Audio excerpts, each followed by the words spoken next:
Have you ever looked around and thought some people were chosen by fate while you were picked to struggle? You see friends stepping into golden opportunities like doors just open for them. Meanwhile, you collect rejection emails like receipts. You hustle, you sacrifice, you push harder than most, and still success seems to pass over your name every single time. So you wait. You tell yourself, when my lucky break finally comes, everything will change. But what if luck was never the hero of the story? If you've ever believed that fortune is something you're either born with or permanently denied, this story will challenge that belief at its core. Because there was once a young man who blamed every failure, every setback, every closed door on one thing: bad luck. Until one quiet conversation shattered that illusion forever. Stay with me, because by the end, you may never look at rejection, delay, or missed chances the same way again. In a wide valley framed by towering mountains and rivers that cut through endless fields, there lived a 25-year-old man named James. James wasn't lazy. He wasn't careless. He came from a modest family, worked relentlessly, and carried dreams far bigger than the horizon in front of him. But there was one belief quietly sabotaging his life. He was convinced he had been born unlucky. And that belief was more dangerous than any failure he had ever faced. When James applied for the most coveted merchant apprenticeship in the valley, he was certain this was his moment. The master chose someone else. "Of course," James muttered. "Bad luck." He planted crops with hope in his chest. Months later, his neighbors gathered golden harvests while his own fields thinned and withered. "The rain favors everyone but me." He scraped together his savings to start a small pottery stall. 3 months later, it collapsed. No customers, no profit, just silence. James looked up at the sky and whispered with quiet resentment, "I was abandoned by fortune the day I was born." Every evening by the firelight, his mother would study his face, the frustration, the defeat. She had endured more storms than he could imagine. Softly, she would say, "My son, luck does not fall from the sky like rain. It grows where the ground has been prepared." But James would shake his head. "You don't see it, mother. Some people are born under bright stars. I was born in shadow. Preparation cannot rewrite fate." So he watched. He watched merchants grow rich and decided they were lucky to know the right people. He watched farmers reap abundance and decided their soil was blessed. He watched young men leave for distant cities and told himself they were handed chances he would never receive. What James never saw were the brutal mornings before sunrise, the years of study, the failed experiments, the quiet persistence no one applauds. He saw outcomes. He never saw the preparation. He never saw the risks those travelers swallowed before leaving home. He never saw the coins they saved in secret, the plans they made, the fear they mastered. James only saw the finish line, and he called it luck. His life slipped into a pattern.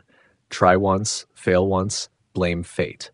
He would begin with fire in his chest, hit the first wall, and immediately decide the universe had voted against him. Why keep going, he'd tell himself, if destiny already chose someone else?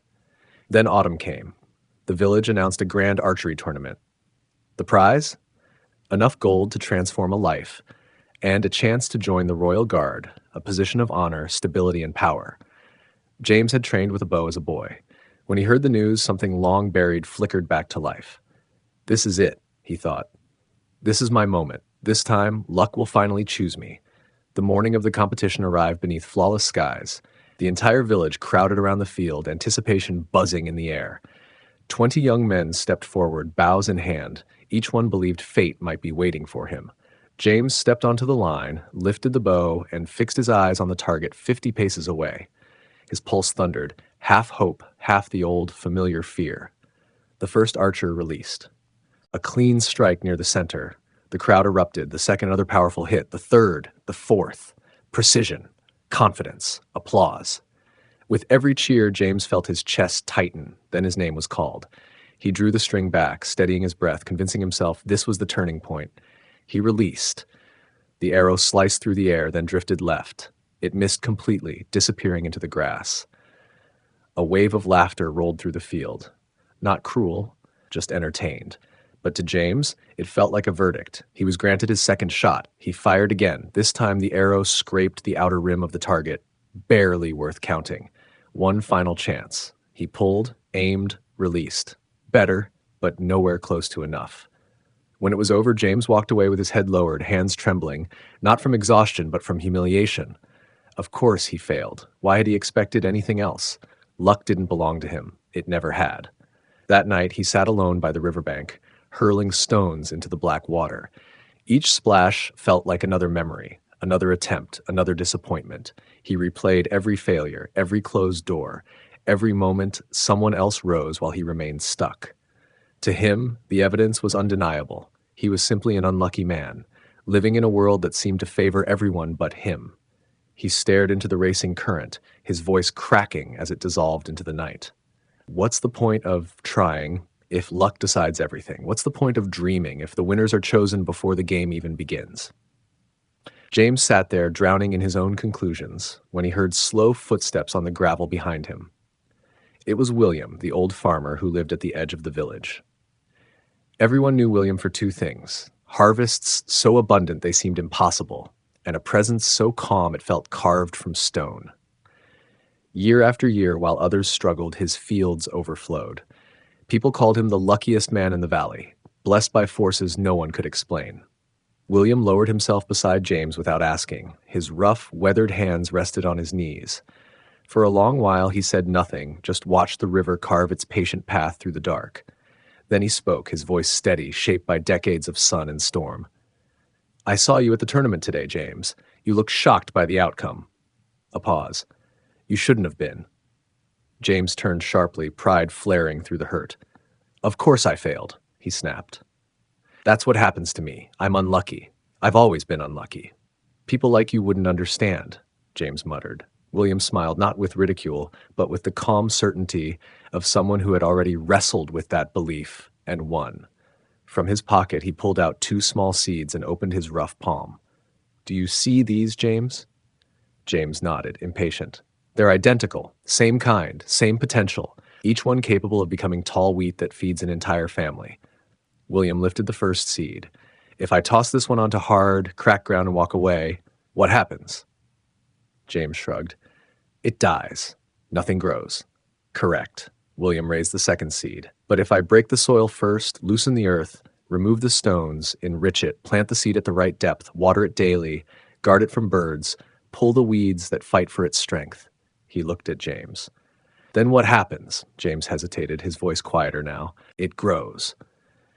William leaned in, his gaze locking onto James with a force that made it impossible to look away. "Most people see the harvest and call it luck," he said quietly. "They see golden fields dancing in the wind and whisper, 'He's blessed, he's fortunate.'" His voice hardened slightly, "but they never see the months before the seed touches soil. They don't see the failed seasons, the experiments, the mistakes, the study of weather, timing, soil, rotation. They don't see the years spent learning what works and what destroys everything." He closed his fist around the seeds. "Luck, James, is not random mercy from the sky.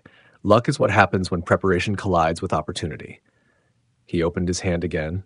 "The seed is opportunity. Everyone receives seeds, some receive many, but only the ones who prepare the ground will ever see them grow." William rose to his feet and motioned for James to follow. They walked to his barn. When the doors opened, James froze.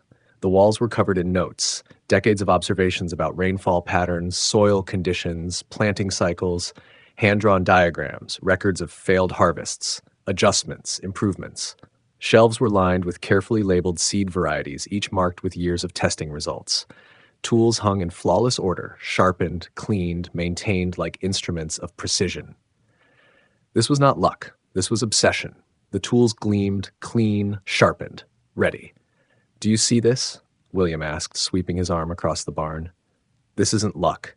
This is 30 years of studying, failing, adjusting, and preparing. Every harvest people call fortunate was built in seasons no one bothered to watch." He turned and faced James directly. "You lost the archery contest today and blamed luck. So answer me honestly. How many hours did you train before it? How many arrows did you loose? Did you study the wind, strengthen your arms, learn from better archers?" A pause. "Or did you simply appear hope and rename the outcome?" James felt the blood drain from his face, and he hadn't practiced at all, not once. He had lifted a bow for the first time in years on the very morning of the competition, and still expected victory to greet him. William's voice softened. The men who won today were not lucky, James. They were ready. When the opportunity appeared, it collided with their preparation. Outsiders called the result luck. He stepped closer. Every person you've envied, every life you labeled fortunate, likely invested in groundwork you never saw. His eyes held steady. Your task is not to wait for luck to choose you. Your task is to build yourself so relentlessly that when opportunity arrives inevitably unexpectedly, you are strong enough to seize it. That night, James lay awake, eyes fixed on the cracked ceiling above him. William's words echoed in his mind like a bell that refused to fade. He replayed every failure he had blamed on luck, every opportunity he had faced unprepared. Every time he quit after the first setback and called it fate instead of what it truly was, lack of preparation. Before sunrise the next morning, James made a decision that would quietly rewrite his future. If luck was preparation meeting opportunity, then he would become the most prepared man in the valley. He would stop waiting to be chosen. He would build himself so relentlessly that when the next seed fell, it would have no choice but to grow. He began with archery. Every morning before dawn, he practiced. His fingers blistered, his shoulders burned, his arms trembled from exhaustion. He kept going. He studied the wind instead of cursing it. He adjusted for distance instead of blaming the bow. He approached the very men he once envied and asked for guidance, swallowing his pride to gain their knowledge. Weeks passed. His accuracy sharpened, slowly, painfully, inch by inch. Some mornings the old voice returned. You're not meant for this. But each time it whispered, he remembered the two seeds, one abandoned on stone, the other planted in prepared soil. And he chose preparation. He didn't stop at archery. He sought out merchants and offered to work without pay, trading labor for lessons. No apprenticeship invitation, just initiative. He returned to pottery, this time studying under masters instead of guessing alone. James was no longer chasing luck, he was building it. James devoured every book he could get his hands on. He listened to successful people differently now, not with jealousy, but like a student hunting for patterns. 3 months turned into 6. 6 became 9. He didn't just sharpen skills, he rewired his understanding of success itself. The lucky merchant, years of relationship building and learning to recognize deals invisible to others. The fortunate farmer, decades studying his soil like a scientist. What James once called magic was discipline in disguise. Nearly a year after the failed tournament, he sat beside his mother at the same fire where she had once tried to wake him up. She studied his face, tears gathering in her eyes. "My son, the shadow is gone." James smiled, a real smile, steady and bright. "I finally understand," he said softly. "I was waiting for luck to come looking for me, but luck doesn't search." He stared into the flames. "Opportunity visits everyone. The only question is whether we're ready when it knocks." When the next archery tournament was announced a year later, James didn't hope. He was ready, not because fate had shifted, not because the universe suddenly favored him, but because for 12 relentless months he had prepared the ground, watering discipline, uprooting excuses, strengthening skill. He stepped to the line steady and composed. 3 arrows, 3 clean flights, not perfect, but powerful. He didn't take first place, he claimed third. It was enough to earn recognition and a position as assistant to the royal guard. The crowd erupted. "James is so lucky today," he smiled. If only they could see the dawn practices, the torn skin on his fingers, the silent failures that trained him for this very moment. This wasn't luck. It was a year no one applauded. In the crowd, William watched quietly. When their eyes met, James gave a small nod of gratitude. The old farmer hadn't handed him advice. He had handed him a blueprint for building his own fortune. And here's the truth. James's story is yours. It's mine. It's the story of anyone who has ever stared at someone else's success and called it luck, while ignoring the invisible preparation beneath it. If you want to break free from waiting to be chosen, understand this. Luck is never the starting point. Here's the truth that changes everything.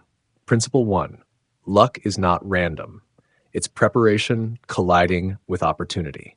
The next time you see someone win and call it lucky, ask yourself, what did they build in silence before you ever noticed them?